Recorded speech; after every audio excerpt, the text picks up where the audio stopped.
It has been pointed out to me that I seldom feature shots of the produce that results from our no-till, no-spray market garden techniques.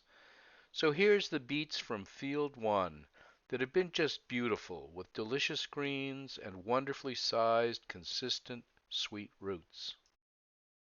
Jim's newest planting of strawberries is off to a strong start, and the year-old shredded leaf mulch is doing a great job on weed control.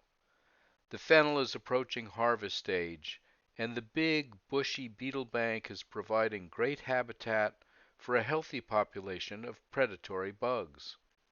A row of summer squash is nestled on the far side, and a section of clear solarizing plastic should fry any emerging weeds now that this section of Field 1 has been harvested. Assuming, of course, that we will see some sun eventually. The celery bed tucked in next to the high tunnel 1 is nearing harvest time as well.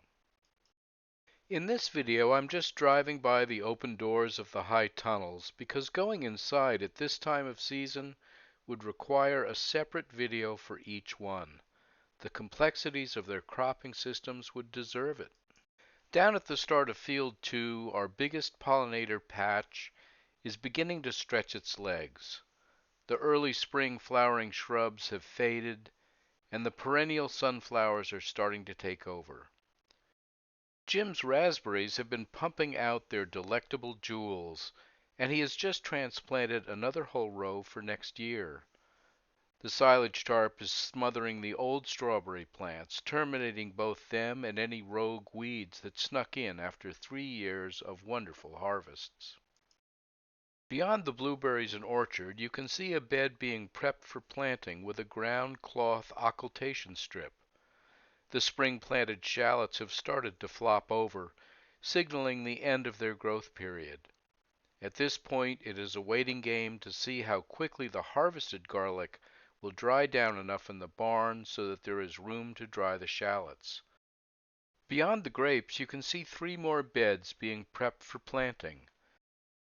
The winter squash and pumpkins are using that free space to spread their vines into the light, and it will now become a continuous minor task to gently redirect their growing tips back into the designated area.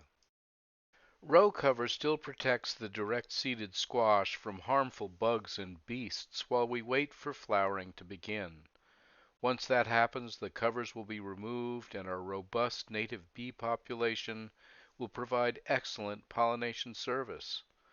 The mix of transplanted and direct-seeded crops should help extend the squash harvest slightly, giving us a little more time for quality control, washing, and storing options on this crop. The beetle bank in Field 2 will probably take several hard trims to keep it from interfering with this year's eggplant. Some of the last wide grassed pathways on the farm have needed additional mowing with all the rain we've endured this month. Jim and his brother Chuck are growing gourds down here, and their vigorous growth may well be a challenge to control on adjoining beds. Past some lettuce protected from animal predation is a bed of cut flowers and then the bee balm windbreak. The next big section shows how well the thick straw mulch that was rolled out after garlic planting last fall continues to suppress weeds. Depending on the field plan, the direct-seeded crops like fall radish or carrots will get the straw raked into the paths, while transplanted crops like lettuce and fall greens may go right through the undisturbed straw mulch. Another tarped section shows its white underside and highlights one of the methods we use to eliminate moving the heavy wet material from bed to bed. Butted against it is the summer cover crop cocktail of buckwheat, phacelia, and clover. The old fertile bed tops and the more compacted pathways are easy to see in the buckwheat's growth pattern.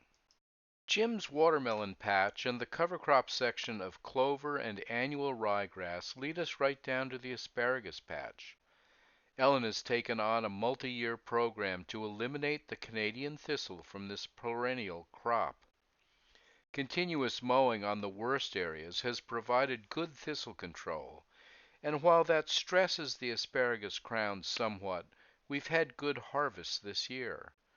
We're hoping that the newly applied straw mulch will help us to spot and remove any surviving thistle, and will allow the asparagus fronds to produce enough energy to feed the crowns.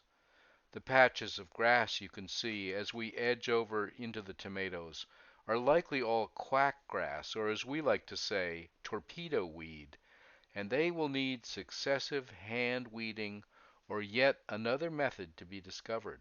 Stay tuned. Ah, the tomatoes. Yeah, they might be last in the field, but they are first in my heart.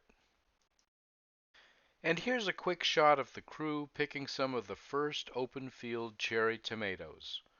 Right now, Ellen, Sadie, Brittany, Emily, and Danny, Kelsey, where are you? Are able to walk quickly down the row for what I would call a stimulation pick. In just a few weeks' time, this will transform into a long, slow pick, resulting in hundreds of pounds of fruit ready to eat. I can hardly wait. Lastly, here is one of the quietest and most efficient workers on our no-till farm, a simple mushroom. This visible fruiting body is but a tiny proportion of the vast underground organism that mediates the complex nutritional network in our soils. It helps us deal with both excessive rainfall and persistent droughts. It is the foundation of our regenerative growing techniques. Thanks for watching. The summer harvests have just begun. Questions and comments are welcome below. Catch you next time.